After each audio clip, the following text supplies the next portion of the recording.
What's up, everyone? Welcome back to The Revolution. We're here with Rachel Bitecofer. Michael, you're in a fine mood today, a good mood. I overheard as I was walking back in the studio. You're in a good mood. Yeah, I'm indifferent. I'm indifferent to life today. Whatever. I have not meditated in approximately 2 weeks because I've been in the middle of moving. So I am trying to stay calm and not punch anyone in the throat, which is why it's great that we have Rachel Bitecofer here, because she knows all about what it means to metaphorically punch people in the throat. She needs no introduction, founder of Strike Back PAC and an advocate of fighting Republicans. Well, MAGA, I don't even know what to call them anymore. There's a fucking UFC fight on the White House lawn. Like, what are we doing? Rachel, is this what you thought we were going to, did you think we were going to be at this point? You know, I mean, in some ways I'm, astounded by some of the things that have happened, but they were all largely predictable. It's just that, like, it's weird. Like, who knew the ballroom thing? He was just going to tear down the East Wing one day. I mean, he tore it down and then we found out, right? It was like already a crater when he started talking about it. The triumphant arch, the hijacking of our 250th. I think those things, those are kind of out of the blue things, but all the weaponization using the government to come after people, putting hacks that will say yes to him next time when he tries to seize power. That stuff is all proceeding just as we unfortunately all predicted it would. Yeah, I think for me, I thought people would stop it before it gets to this point. I really, truly thought January 6th was a low for us in seeing where the country could go, that people would say, hey, we don't want to go there again. But Michael, as you know, we continue to find rock bottom and another rock bottom and another rock bottom until we're at the core center of the earth, apparently. We're going to go through the core center of the earth right to China. There's no rock bottom for this administration. And to use my favorite analogy, there have been a cornucopia of off-ramps presented to Republicans, voters, take your pick, to divest themselves from Donald Trump and the insanity of this administration. And nobody seems to have wanted to take those avenues. And so now here we are, all of us being punished collectively together. It's like back in elementary school when you've got to do the push-ups because the one kid was an asshole and everybody's got to do the push-ups. And now we're all suffering through the push-ups. Thanks. Yeah, but there is a route out of it, but also people aren't willing to do the work, so they're just doing the push-ups. And Rachel, we're headed towards the midterms, bulleting towards the midterms. I know you have strong opinions on what you want to see out of the Democratic Party. Can you talk a little bit about the communicators, the slate that you see? Because I know that people have strong opinions on that as well. So let's talk about it. Yes, they do. I knew they would. I will say that what I'm focused on is who was using my communication strategy. And it's a pretty narrow list. Number one, when you talk about statewide, like races of significance above the House level, let's say, and then also people who are going to be either competing this cycle in swing electorates or next in the presidential. So what I did is I put together, I keep hearing, I heard Howard Dean on MS Now as I was writing this piece, and he was like, Democrats we're all slated to win a bunch of stuff. And if you read my work, you'll understand it's in-party, out-party fundamentals. And now we're the out party, and we've been winning big, and we're going to win big in 2026. And that is all true, right? But we also keep hearing a conversation about how the Democratic Party still hasn't found its footing, that it's lost in the murr. It doesn't know what to do. Is there even reform happening under the new DNC leadership, blah, blah, blah. And I wanted to kind of show, hey, look, when I started Strike Pack in 21 and Lincoln Project started, like there were no Dems doing this kind of messaging, right? And now we have like not only a lot, and there's more than I could have featured. I mean, it's already a long piece. We already have them sitting in Senate seats in swing states or winning in places like Kentucky. And I wanted to make sure people saw the modern work of Democratic campaigns, because there has been so much reform that has happened in the last 6 years, especially after the last old guard failure in 2024. It was a little harder to get people to buy in until then. And now, I think more and more people are starting to recognize, oh, we do comms the wrong way, and this is how we should do it. So that piece was meant to show people, here's the 7 people I've profiled, and you've heard of all of them and you know who they are. But the point isn't that they are magical people or special people. They are just following a formula that can be trained and taught to anyone. And I can train and teach you too. Like if you're listening to my voice and you're a candidate or something like that, it's not something that you're just born with. It's a strategy that they're deploying in their comms, and not only personally in their own comms, but in their comms team, and how they're behaving on social and how they're engaging with voters. So, that's what that piece was about. I really think that, we are living in the consequence of not getting our shit together electorally. In 2024, we were humming. We took something that nobody had ever heard of called Project 2025, and it went from like 5% name ID to a 75% name ID in like 6 months, right? And, what people understood about Project 2025 was that it was bad and it had to do with Donald Trump. That's what our electorate is capable of kind of understanding one of these ad campaigns. And just as that was going, we had the switch happen with the candidates. And with that switch, we got a strategy switch. And the, old guard took over the strategy, and they switched Harris to a positive campaign, defining Harris and putting out the opportunity economy stuff and the joy stuff.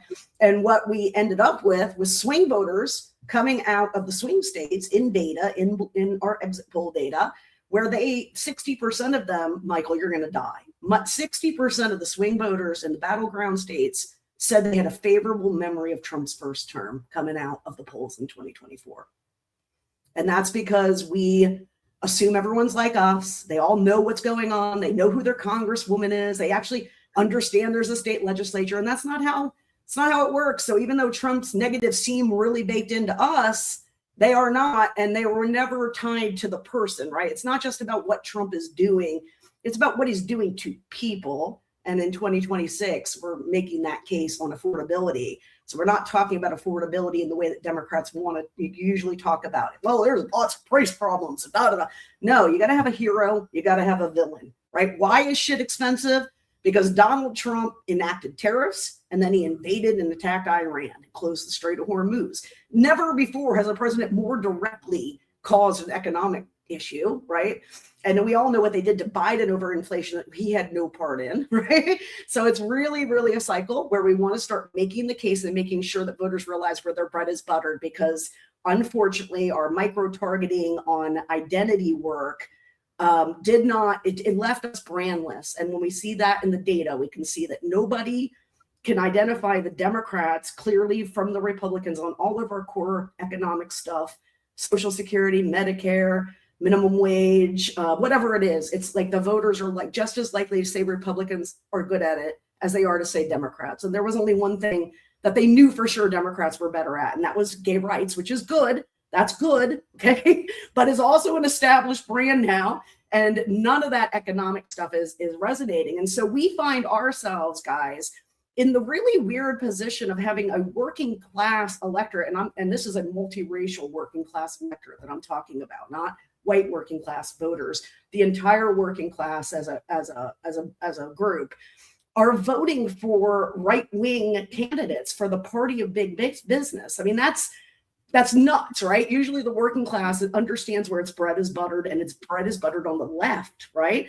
So the work that we're doing now is to reclaim that economic bread or economic brand and build our brand up so that people understand when they're voting for a Democrat, they are voting in their economic interest. And I don't think they understand that right now. I mean, do you think? Go ahead. I got a couple points that you made there that I want to touch on. First, you talk about, I mean, obviously this one's near and dear to me, but you talk about the, polling of the, average American and having a positive view of Donald Trump's first term.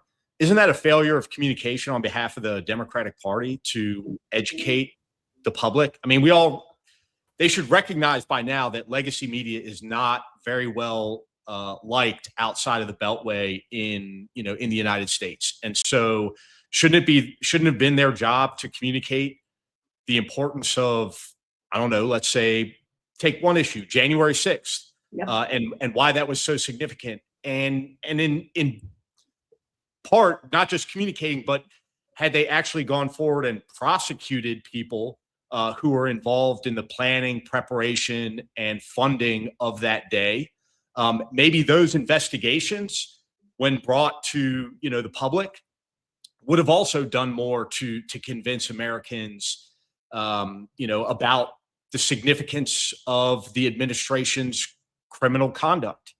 I mean, I just see failures on behalf of the Democratic Party, the Democratic apparatus. Yep. But I also, when you talk about engaging with, working class voters who are, running to vote for or vote against their own interests, is this messaging too little, too late?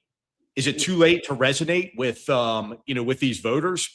We're so close, like you said, to the midterms. Yeah. I wonder if there's enough time. And then the other, the third part to that, I think for me is we see candidates, and I'm just going to use the example of Graham Platner because he just recently won his primary by, I think, what we could clearly call a mandate. I think he had like 75% of the vote. But this is a candidate who is rejected wholeheartedly by the establishment Democratic Party.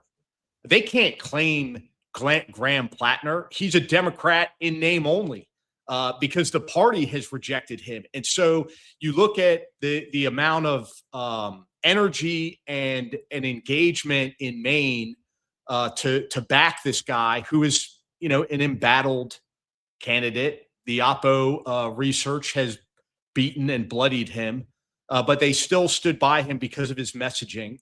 And it doesn't seem like the rest of the Democratic Party embraces that same messaging.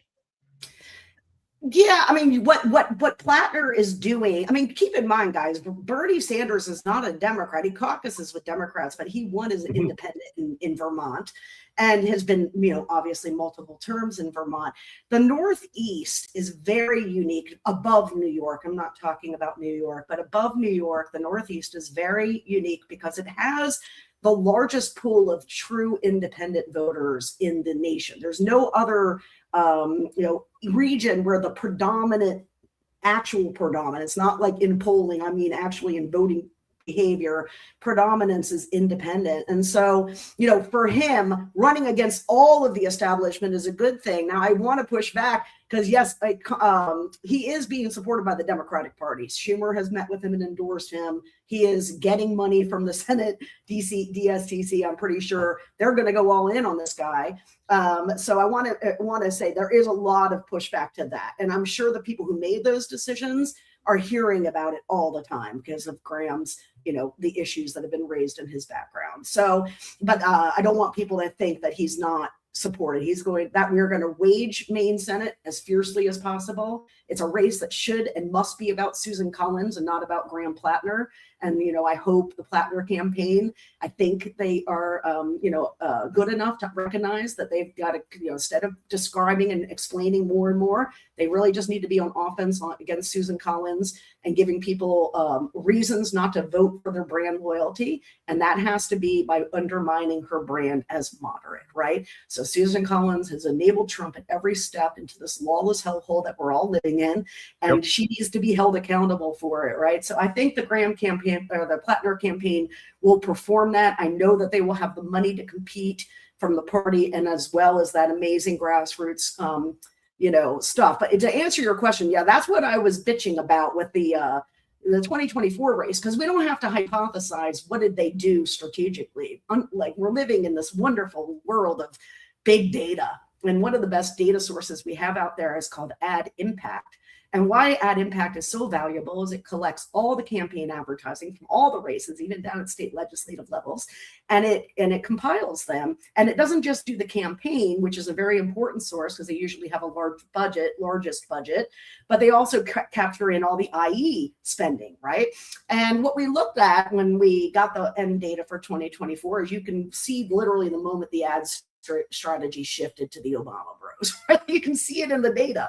And again, you know, the thought is, well, I mean, did you see a single Harris ad that wedged January 6th? I didn't. I can't think of one. Nope. I mean, they didn't even mention it, dude, because somebody, a high-priced consultant, told them, oh, that's baked in. We did these focus groups. Everybody knows everything about Trump. Bullshit they do, because if they're coming out of the polling location in 24 and telling the exit pollsters, oh, yeah, Trump was great the first term. Okay? No, dude. Like, we know everything about Trump because we're news junkies. Your average citizen doesn't even know what a midterm election is. Now, if you live in New York City or DC, guys, it's going to be a little different. But if you walk around Eugene, and I do, and I talk to everybody, I focus group all the people I run into in my day-to-day, and, you know, say to them, hey, are you gonna be voting in the midterm? You will get a blank look. They were like, what is a midterm? And you explain to them, well, every 4 years there's a presidential election, and then every 2 years there's this thing called the midterm. Oh, I've never heard of that. Okay, it's why the turnout differential is so big. So you have to understand the clay that we're working with, and unfortunately, whether we like it or not, the Republican Party understands the clay. It is a clay that's not going to go and watch any primary news and is going to be shaped by narrative setting, and they have the sound machine to set that narrative. So the work that we have done was stymied really badly through 2024 and has been getting done slowly, but, you know, with not a lot of money because everyone hates the DNC, you know, that's reform work. And that's why I did the piece on the messengers, because I want people to see it's no longer like, hey, we need to do this thing theoretically. People are doing it. They're winning office in hard places doing it. I mean, Kentucky, for instance, if there's an establishment favorite for 28 amongst like the Dem consultants that don't talk to me, I am sure it's Andy Beshear. Okay, why? Bible Belt, Kentucky Gov won against the 22 midterm in Kentucky of all places. The guy is uju electable. Okay, but here's the thing: he in 2022 he wedged abortion in Kentucky to win office. He ran new strategy in his ad campaigns and featured that young lady who had been raped as a girl and made that, like, tapped into that 2022 abortion energy, which we used to stymie the midterm effect everywhere it ran, Arizona and Michigan and in Kentucky. But most of the races in 24 and 22 did not do that kind of strategy. And so, you know, to answer your question, some days I look in the mirror, it's year 6 of this project of fixing the messaging, and I want to just go cry in a gutter, because I feel like I'm still back. I feel like that car in Jurassic Park when it drops back on the kids, like we're back in the car again, because it's been such incremental progress. Like, I'm still having conversations right now, trying to convince campaigns and candidates to tap into the midterm effect, right? Like it's hard to like get. I mean, I knew it was going to be a hard job, Michael, but the point is, it's really, really hard, and the progress is there, but it's not great, and it wasn't in time. I mean, frankly, for me, I wanted to make these changes. I argued, look, if you're going to put all this money into one super PAC, by God, it needs to be hammering Republicans. It can't be doing stupid shit. Right? And right. They spent 80% of $1 billion, 80% of $1 billion, my $1 billion, because I wanted $1 billion for Strike PAC so I could just go win everything, right? My $1 billion went to them, Future Forward, and they spent 80% of it on positive fucking ads. Like, it's mind-blowing, right? And now we're all in this poll together. Yeah. I remember, like, during that time period, this like super positive campaign, like, we're the joyful warriors. Yes. I was like, I need to find the person that came up with that phrase and smack them, open-handed smack them for coming up with the phrase. Political violence. Yeah, whatever. Joyful warriors. Like, we have an insurrectionist candidate in Donald Trump. Yeah, it was a moment of panic, Michael. Right, yeah, like, I just want to jump in as the resident joyful warrior on the show, but also at Lincoln Square and Lincoln Project. I think in many ways we thought that people were sick of the toxicity of the Trump administration, of the Trump campaign, of everything about Trump. A lot of people didn't even think he'd be able to run again, and he did. And so I think for a lot of us, it was like, okay, now is the time that we can actually do the thing that we said we wanted to do, which is embrace a positive vision for America instead of being dragged down into the mud and having to fight. I think where people might have gone wrong is that we need to understand that there are many different players on a team. So there can be the positive player and there can be the Bill Lambier. Like there can be the Dennis Rodman who's knocking people down. I'm using all my basketball analogies now since it's the NBA finals. Trying to get us out there. Woo, that final last night. Holy hell, huh? Just the tip.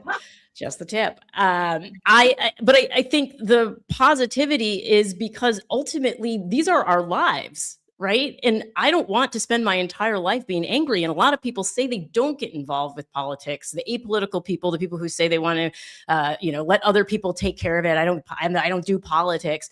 We were trying to bring them into the fold by saying, hey, like politics doesn't have to be terrible. It can be joyful. It can be us fighting for the rights that our ancestors fought for and won and making sure that we still maintain them. And look what happens when we allow toxicity to take over the entire realm. And so I get what you guys are both saying. I do, but I just want to defend the joy for a second, just defending the joy. I get that. I mean, I'm an expert in political behavior, so I understand exactly why the reasoning behind the joy side. But here's the problem. Yes, there has to be somebody willing to kick, but if they got 20% of the budget, bad idea. Okay. Yeah. So, number one. Number two, like when I say Republicans meet the electorate where they are, and Democrats don't. This is kind of what I mean, right? So like you can look in survey data and you'll see voters. I hate toxicity. I hate negative ads, but they move opinion and they move vote choice, right? So that's why the campaigns do them, because they're the things that move votes, right? Especially on the Republican side. So, I get why I want to live in that world too, where people are sick of toxicity. And if we make things joyful, people will come in. But we're not. I just feel like we have to do more with the electorate that we have, and what we have is an electorate that doesn't know who their own member of Congress is, and is thus for only going to hear one thing if we're all very loud about it, like Horton Hears a Who. So in that book, if you've never read it, it's a children's book by Dr. Seuss. It's about an elephant that finds an entire world living on a speck on a piece of plant. And he can't convince anybody they're real. Everyone wants to kill this world. And so he tells the mayor, you got to be loud. You got to make noise. And so everybody in the town starts banging pots and pans and yelling, we are here, we are here, we are here, right? That is what we have to be doing with our messaging. And that's why when we get, right now, Michael, to be clear with you, the Maya May wing is the prevailing thought in the Democratic Party. They control the I know. I know. And they're not blowing me up. But my message is so much harder, right? What I'm telling people is actually people are dumb, ignorant, racist, sexist, and highly emotive. Okay. Wait a second. I agree with all of that as well, which is why I think people are going to vote against their interests unless their main interest is white supremacy, which is what we see a lot of working class white voters do. Like they just want the party that makes them feel good about being white and about being male and about being cishet. And so it's not that I don't believe that that's where people are at.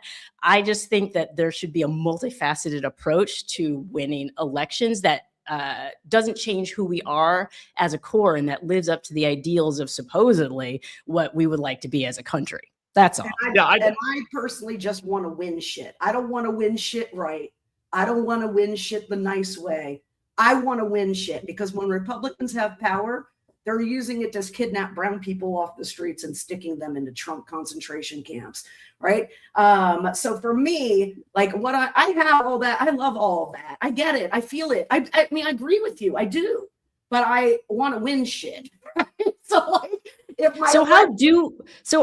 when character, because character matters more to Democrats than it does to Republicans. Like they don't care what personal behavior or failings that Trump has. They care that he does for them what they want him to do. But Democrats, being who we are, progressives who we are, tend to have issues when there are candidates like Platner who have some, I'm not going to say moral failings, but maybe some missteps in the past.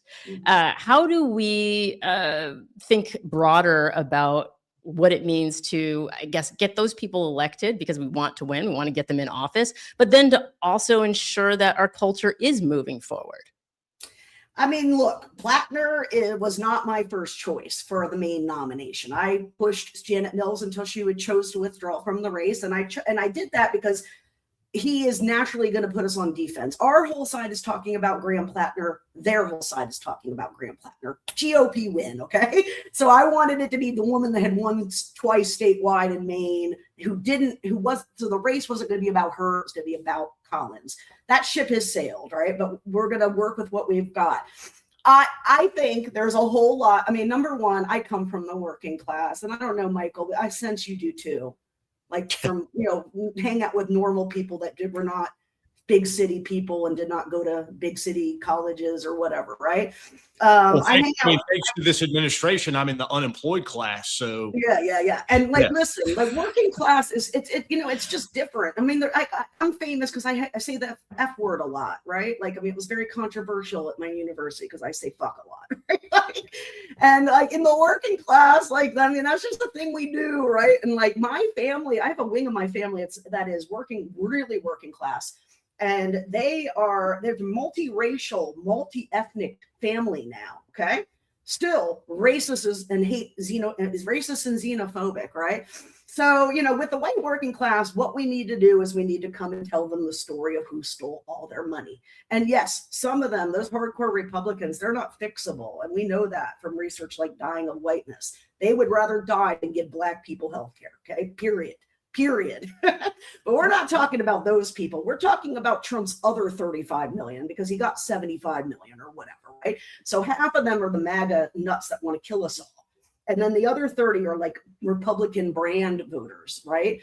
Those folks we can go and get at. And what we need to do is tell them where all their money went. And where did all their money go? Their money went to Reaganomics, okay? Voodoo economics came in the 1980s. And now we're living through the second Gilded Age, where the rich have everything and the poor are getting shit on. So the populism of Platner's campaign, J.B. Pritzker is also very populist in his rhetoric. That is going to be a huge messaging component for this party fighting in 26 and 28. But if we don't do something to fix our brand, we're never going to make grounds in taking that Senate majority. And unfortunately, what that means is we have to go take ground that's going to be very, very difficult. And for me, I think we can do that on the economic space. And obviously, Republicans are always going to exploit cultural war issues. When I talk about negative ads, though, like one thing to be clear, yes, you have to have some positive aspect of your campaign. You have to have policy proposals. You can do all that shit, all the shit you want at your debates and your town halls and wherever. But those paid ads, they better fucking tell a story of who's the good guy and who's the bad guy and who's going to save people. Because right now, the prevailing sentiment in the electorate is fear. Right now, everyone feels, even the ones that aren't reading the news, some of them aren't reading it because they can't take it, right? Which is, just their disposition. But other ones just don't read it because they have no interest, but they still know shit is slippery. They can feel it, right? And we need to go in there and really make sure that we start to reclaim that economic brand and really focus on wedging economics, not just talking about economics, but telling the story, where all your money went, who stole it, and what they spent it on, which is yachts and private islands in Albania, apparently, right? So, I do want to just say, just so Maya, you're not, thinking I'm like all the time, there has to be a positive aspect, but those paid ads really, like every dollar that doesn't do a contrast ad for me is a pure positive, for example, is usually a wasted dollar. Tallarico just dropped a campaign ad though, pure positive. I'm James Tallarico. And he did it in Spanish, and it's going to run on the World Cup, right? Which is perfect. That's what you would want, not a wedge ad, right? So, there's room for both is what I'm saying. But at the end of the day, like, we have to have hard-hitting contrast advertising that's brand up us, brand down the Republican brand, because the party label on the ballot is what dictates vote. And we have a historic opportunity. This is, to answer your question, it would be really hard to do this shit normally, because normally you have a normal president doesn't undermine his own economic abilities, right? But here, Trump has handed us a golden goose, okay? And we can use this moment to repaint how voters assess us on economic issues, which are almost always going to be the most important issue to the electorate. Yeah, 100%. I agree with you on all of that. And I know we have memories of goldfish, but it seems like things are going to get increasingly worse towards the midterms. And yet at the same time, we know that they are talking about not sending ballots to states that mail-in ballots for people for states that they don't have the voter list for. Yep. So what do you see as the impact there, and how can Democrats message on that when the particulars of how elections run are not something that most people are thinking about? Yeah, I mean, again, sometimes like the most effective issue, like I use in the book CRT in Virginia because it's such a great example. It was a fake issue. It wasn't even a real issue, let alone on the most important issue, right? And yet, by the time you get to November of 2021, it is the issue. It is the number one issue in the campaign. All the media is about it. Both campaigns are on it. They're attacking McAuliffe, and he's defending on CRT, right? So it means that like you can like take something out of nothing. Even, I mean, if you're your machine's so good, you can make something out of nothing. Right. But, ultimately, I think it's just a matter of people understanding what is the most powerful motivator in this moment of time. And I can use that energy from wedging that thing to affect voting rights, to affect gay rights, to affect trans rights, to affect immigration policy, whatever, right? But the most effective thing to win over low information, biased swing voters is probably wedging prices in Iran, right? So wedging, and then you use the power. And I get why people fell into this hole of micro-targeting and representation and blah, blah, blah. I get it. I do. But the problem is, our problem is our electorate is it's the worst electorate of all the Western countries. There's no electorate like ours. So it's important for people to understand we're really talking about an anomaly in civic literacy in this country, a major crisis.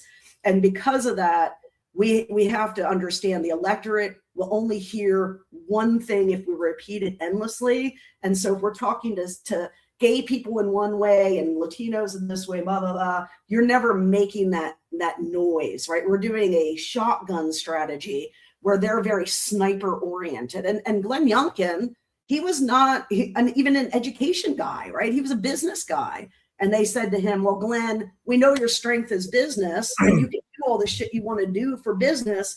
But we think the way to win this blue state, this lean blue state, is to wedge race in schools. Because at the end of the day, CRT may have sounded fancy, but it made sense to the end user. Oh, they want to make my kids feel bad about being white. Okay, that's what it meant to the end user, and they understood that. So they, we have a lot of work in terms of the strategy. It's not, we always tinker up here in the messaging, and really it's down here at the roots that I'm working on, try to jack that out and be like, okay, look, we got to say one thing. It's very hard to say one thing in a congressional race. It's hard to say one thing in a Senate race, but super hard in a congressional race or a state legislative race. And you're much better off with a theme, like, hammering, people for affordability. They said they were going to lower prices and they made prices go up. It's not complicated, right? And people feel it and they sense it already. So, that's my take on that. So my fear is, one, I feel like personally the Democratic Party takes people like myself for granted. They take people who've had their lives destroyed by this administration, who have been targeted by the administration, adversely impacted by the administration for granted, because they think, well, you know what, Mike Fanone, he's going to vote Democrat because what's his alternative? And so that pisses me off. But the other thing that pisses me off is the fact that, I recognize, the value and the importance of contrast. But in that same vein, what is the Democratic Party going to do to fix all of these things? And when are they going to start messaging to the American people, like, these are the solutions. Here's our project 2025, so to speak. Right. And this is our game plan. Because my fear is, like, I don't like the establishment Democratic Party. And I think that I'm not in the minority in this country when I say that. Everyone hates them. Part of our concern with that is that let's say I know you thought Janet Mills was the safe candidate, and I get that, and that makes complete and total sense to me. She won 2 statewide elections, but she's an establishment candidate who most likely is going to continue the same policies of establishment Democrats that we have seen for the past, however many decades. And let's just, for the sake of this conversation, let's say the Democratic Party lost sight of the working class in this country in 1980. That's 46 years of essentially ignoring working class people in this country. And that's a huge problem. And I don't know how you make up that deficit in such a short period of time, without a real plan that shows working class people how you are going to push. And then you have stumbles, like all these people rallied to get Abigail Spanberger elected in Virginia, where I live, myself included, and she vetoes a bill that would allow public workers to government workers to organize, to be represented by labor unions. That was a huge blow. I mean, that the SEIU was every single rally that I went to, there was SEIU representation there, because they thought that she was going to be the one that delivered that for Virginia. And then she vetoed it. No negotiation, no nothing. And I just, I don't think that's going to bode well going into the midterms. I mean, do I think there's going to be a blue wave? Yes, because Trump is that bad. But does that still give me a joyful warrior approach? No. Yeah, no, this is not going to be a cycle of joy, guys. I mean, I wrote in 2018, when I first became nerd famous, a magazine piece for the New Republic.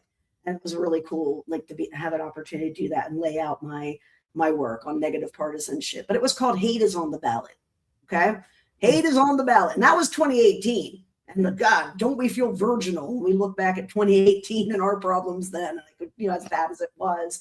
So, it's not going to be an election about positives. I mean, we look at Democratic Party approval rating, and it is in the 20s. And the reason why, Michael, is because Democrats are more likely, we're much less polarized than Republicans are. So we're more likely to be honest to a pollster, which is why Biden always was kind of down there at 40, because Democrats, the economy wasn't great. And so they were honest about it, right? Republicans are like, I don't care how many body bags there are, he's doing great. And you can see that in the data, right?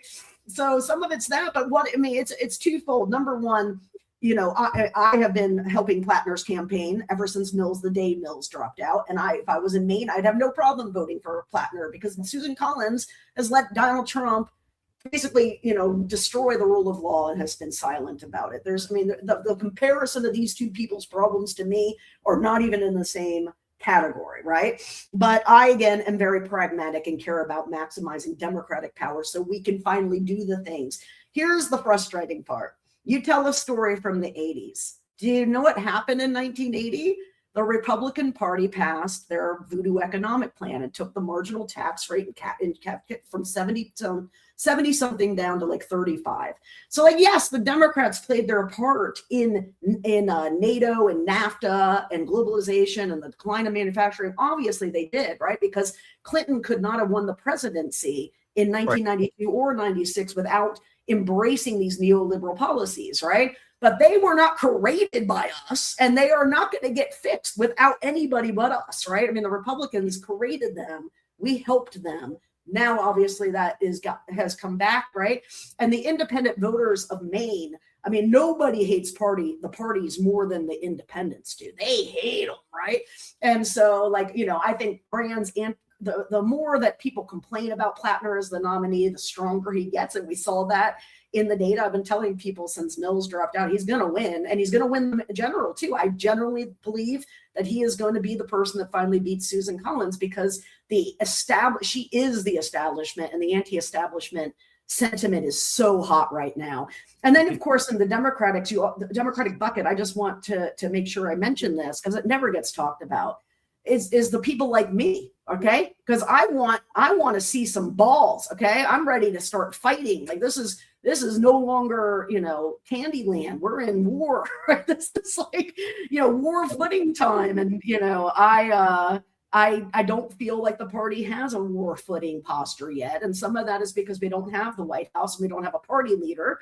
And when you don't have that, you don't have the bully pulpit and all the media attention. So like the things that are happening aren't getting a lot of attention. And that's why I tried to highlight those with my recent piece in the Messengers. But yeah, you're 100% right.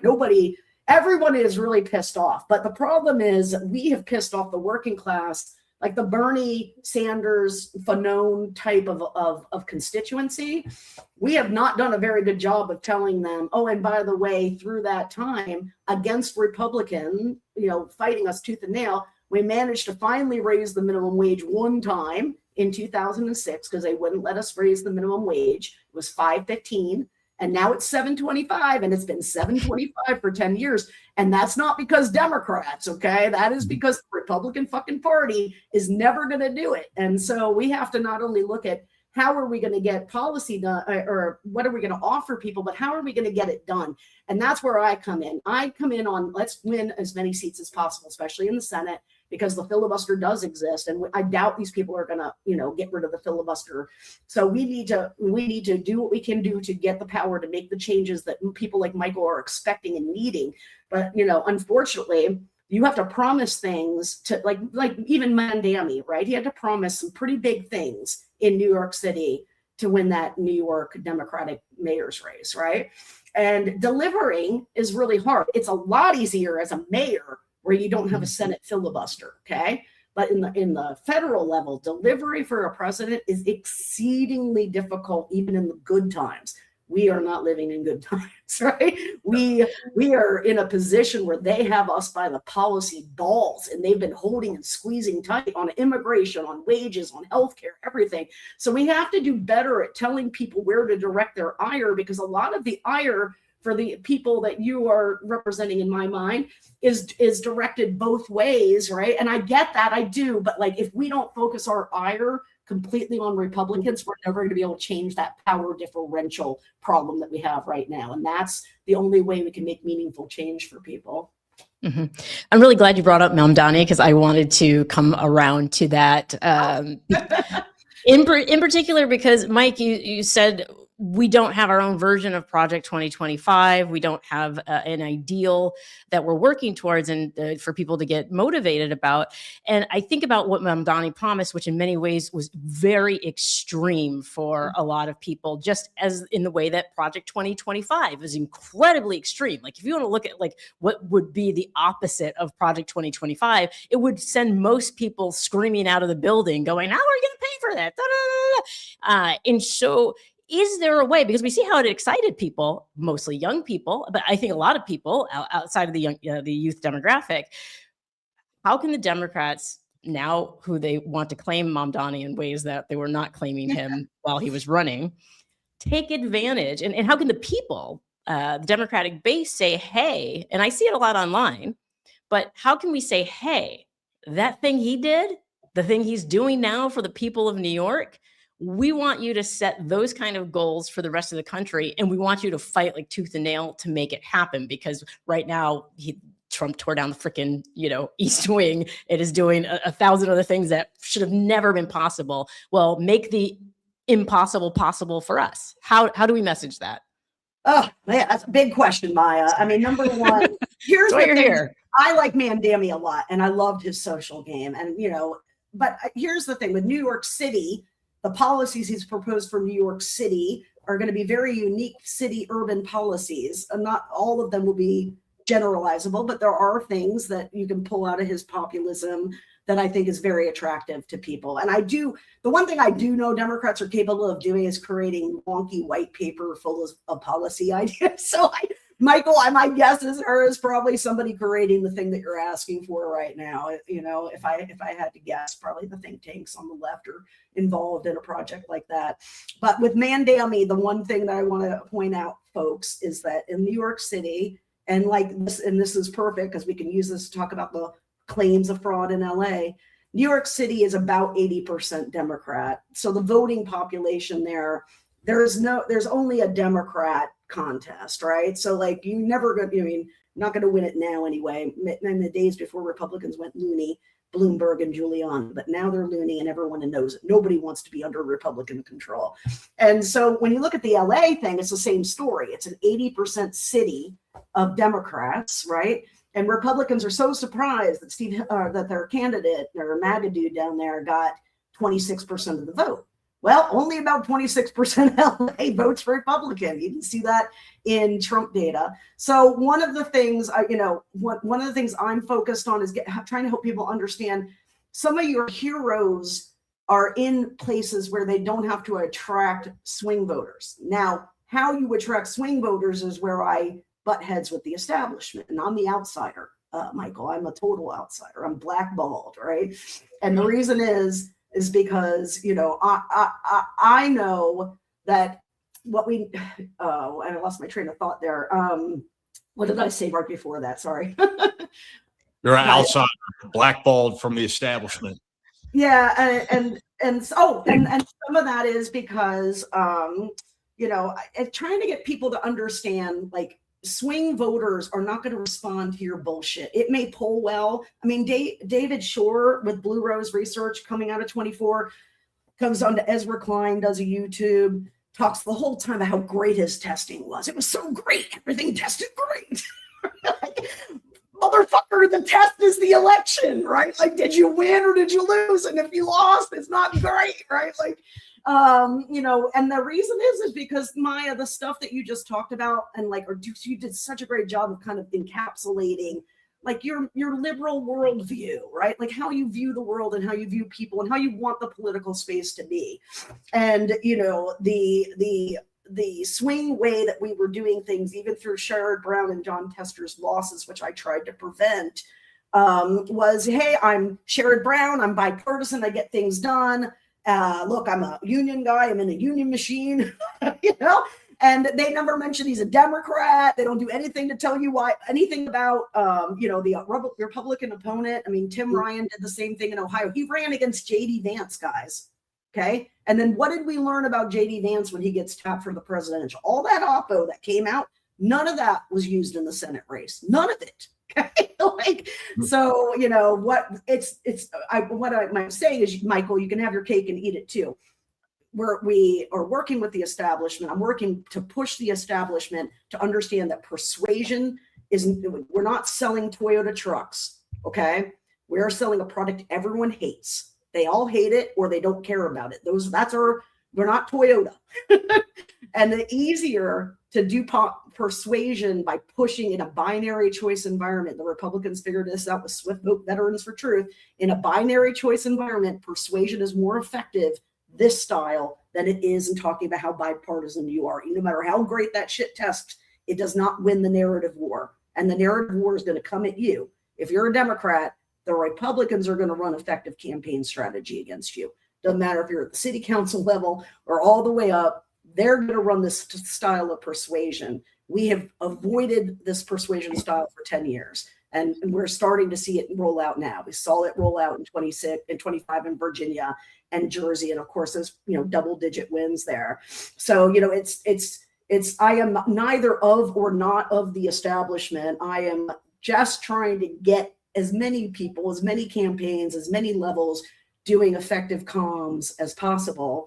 And if we can't change the establishment, we're screwed because they control the purse strings, right? So, that's really what my area of focus is on, is teaching people how to do persuasion in the way that Republicans do it. And it's not glorious and it doesn't feel great, but it does move votes to the polls for you. Yeah.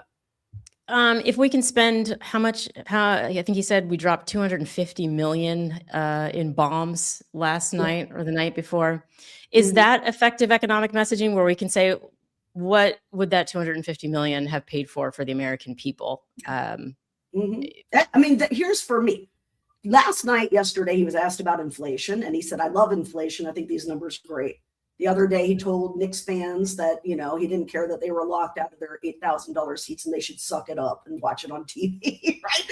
Like, he says these terrible things and we see these terrible things. Now, let's say we're in Maine Senate race and what we want to do is make sure we understand the electorate has not seen those things. So we need to pull them out. I mean, DNC just finally did a rapid response. I think it was their first time ever where they got the affordability quote from yesterday rolled in, and I've tweeted this out.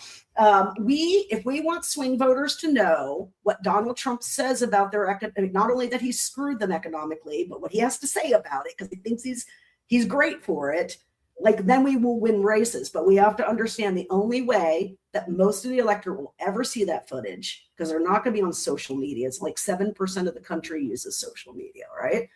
Is to paid advertising. And that means it's going to have to come from the DNC, the DCCC, the DSCC, the DGA, and the DLCC, or it's never going to be seen by swing voters. And so that's why I'm really hyper-focused on paid advertising. What is your paid advertising strategy? Because this is the only thing the voters will ever know about you and your race, because they are not us and they do not know anything. They don't have this reservoir of knowledge to understand things. It's very superficial. They know there's a president. They know who it is. Unfortunately, right now, they really know who it is. Sometimes they can ID the vice president. But beyond that, government becomes very, nebulous to your average citizen, right? And so if we want people in Maine to know that Susan Collins is a wolf in sheep's clothing. She says she's a moderate, but she's enabled Trump's lawlessness, all this horrible policy. We have to pay to tell them and bring it to their eyeballs, because this is not 1990 anymore or 1980. The information ecosystem is so just, segmented that there's no common thread of information anymore. And that makes that paid advertising strategy so critical. And so for me, I would do all contrast. There would be no pure positive in my budget. If I had $10 million in a House race, I'm going to spend 80% of it on contrast, maybe like 20% on just pure negative. But every positive, I'm going to be like hero, villain. That's what a contrast it is. So it's still going to do that negative ad work, but it's also going to do what Maya wants and Michael wants, a vision for where you're going and how you're going to get there. And then, but we can't go anywhere unless we can get control of the train, right? So we want to focus on winning elections, however it's easiest to win them, and however we can win as many as possible, given that most electorates are not New York City's electorate, right? So, as much as I love Mandami, and I do love him, I am conscious that the electorate that he serves is very niche compared to how broader America is, and especially when I go to the city, I feel weird. I'm like, oh my God, I have to grocery shop at a CVS. You have to walk around everywhere. I'm a suburbanite, man. I want my fucking truck. I want to drive around. I want to be in control. It is very different living in a city. And that, and that's not to knock. I'd say there's two typical Americas: city, urban America, because that's where the population is, and then country America. You guys are the most, but they're very, very different lifestyles, just all across the board. Who you're with, what you see, how much you're exposed to, how you travel, where you eat, how you eat. It's a real difference. And so, we want to make sure that what we do is take the best parts of the vision and then make it palatable. But we have to deliver it in a way of saying, this guy is working for Elon and for billionaire donors, and I'm working for you. And and then have a policy apparatus. Like, Democrats don't lack for good policies, Michael. They lack for the power to implement them, and we lack seriously in that regard, right? So to me, maximizing power is my only focus in life right now. I want to say that that's a good place to end, but I feel like I still have a ton of questions for you, Rachel. So do you have a little bit more time for us? No, that's great. I mean, it's such an important conversation to have, so yeah. Yeah. So I think about New York as an incredibly complex city. So when I'm there, I'm like, wow, it is the if you can make it here, you can make it anywhere sort of vibe, right? It There's, is. I mean, all the religions, all the colors, like all the Yeah. faith. I mean, it's all right there. And Mamdani is able to make it work. And in many ways, people didn't think he was electable, right? He Right. came out of nowhere. He had no experience at that level of government. Can we talk about electability and what the messenger maybe needs to look like or not look like? Because I was obviously very concerned about how things went down in the LA mayoral campaigns in the primary, but also in Texas. It's a conversation that needs to be had, and I feel like it happens online and arguments and comments. Can you talk about kind of what electability? I hate that term even. Sure. Yeah. Yeah. But Well, yes. what that looks like in your strike Mhm. backpack sort of way? Yeah, because electability, as defined by the establishment, has always been, a moderate that is going to focus messaging on bipartisanship and bleach all partisanship out of their behavior, their comms, their everything, right? And that's obviously what I am trying to fix. Right?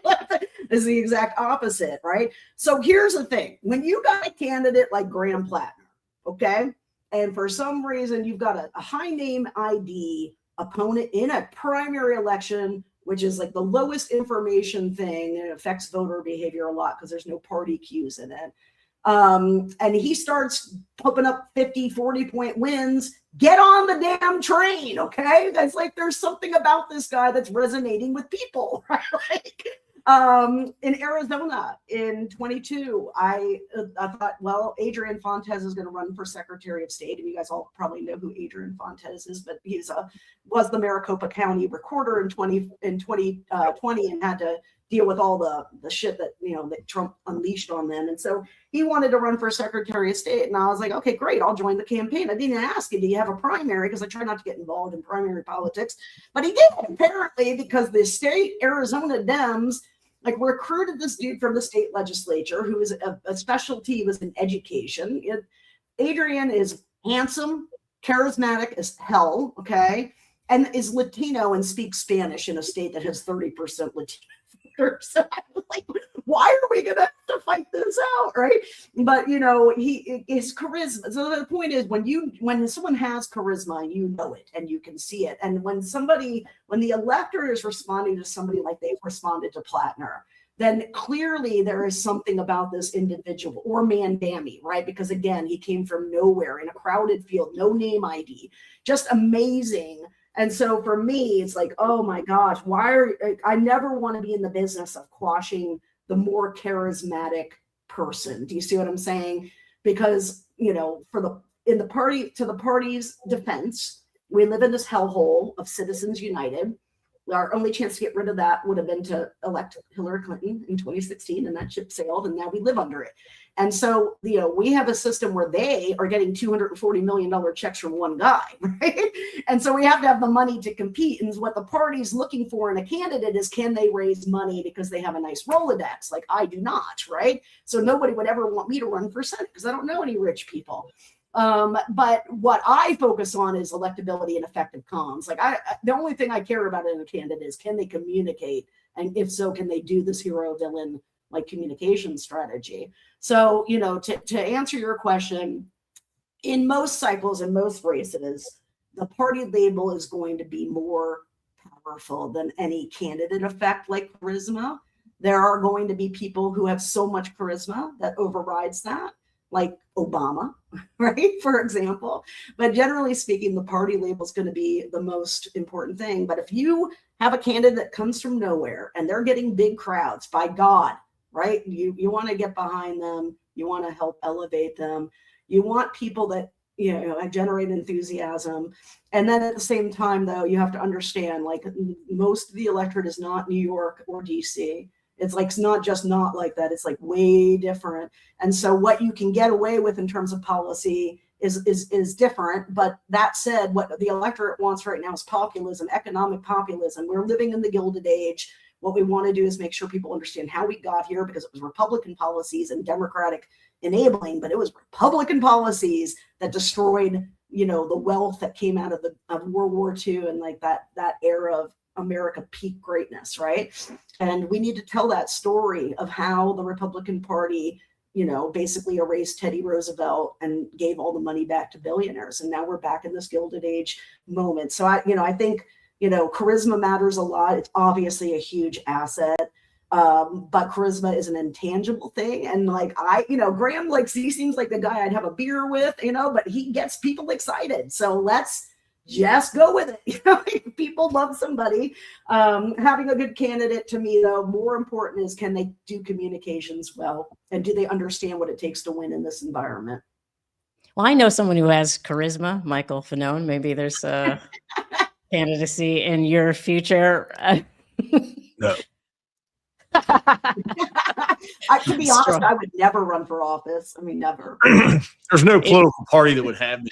So exactly, that's what makes you perfect in many ways. Well, Rachel, thank you so much for your insights. I know I could see the comments, and people are advocating and asking for you to go advise the Democratic Party if they will have you. So everybody, share this episode. Make sure that people are following Rachel. Where can everyone find you? They can find me on Twitter at Rachel Bitecofer, where I hold court all day. And I have a Substack I run as a PBS model. If you can pay, please pay me, because I need money. But if you can't, the information in there is so critical to us not dying from fascism that I don't firewall it at all. So it's always available. And, I'm really grateful that people see this. I don't mind being the party's asshole. Like, I'm totally cool with that. Like, if you just be mean, and then and people are like, why are you being mean? Blame me. That's fine. I'm totally fine with that, because someone's got to do it, right? And I think I'm cut out for it. Well, we appreciate it. And of course, you're welcome back anytime, because we're going to have these conversations, I feel, many times over the next many election cycles. So yeah, no, very important, especially as we come out through this peaceful time that we're in right now, guys. I hate to say 2028 is going to be a year, so I'm meditating now to prepare myself for how ugly it's going to be. Staging. I'm going to Red Rocks for 3 days to see widespread panic, so be ready for it. All right. Thanks, cool. Rachel. Thank you. Thanks. And Mike, we had so much that we wanted to catch up on, but we're out of time, I can see. And so we'll have to talk about Greg Bovino being in Portugal, I guess, a different day. I know you had coffee with him, didn't you? Oh yeah, I was like, let me just show up in the lobby of his hotel. I couldn't find him. He's so small. I was like, is there a small man, a tiny man in here? Hey, where's the little Nazi at? He's so tiny. I can't believe he was here though, and I didn't know about it, because if I ahead of time, because had I known, I certainly would have taken my 5'10" self to greet 5'6", 5'6" or 5'5" or 5'4", 5'3", 5'4", 5'2", 5'1". He should have been a gymnast, is what I'm saying. And saved us all a lot of anguish. That's all. Or a carny. Oh, much better as a carny. He's got carny vibes for sure. Thanks everyone for joining us. I hope that was informative. It was for me. I'm keeping my joy. I can be a joyful warrior. I was in boxing today, and my right hooks were spot on. Thank you. And we will see everybody next week, when hopefully the UFC fight will have happened already by then, right? Yeah. I will be watching it. I don't know what I'm going to be doing. Like, really just crying tears of sadness for what has become of DC under this man's watch is probably what I'm going to be doing. Actually, just rage. I'm so angry. I'm so very angry. We didn't talk about the World Cup either. I want to talk about the World Cup and Errol. But I know you got to go. You got to go. Next time. All right. Bookmark it. You guys. All right. Bye. Bye.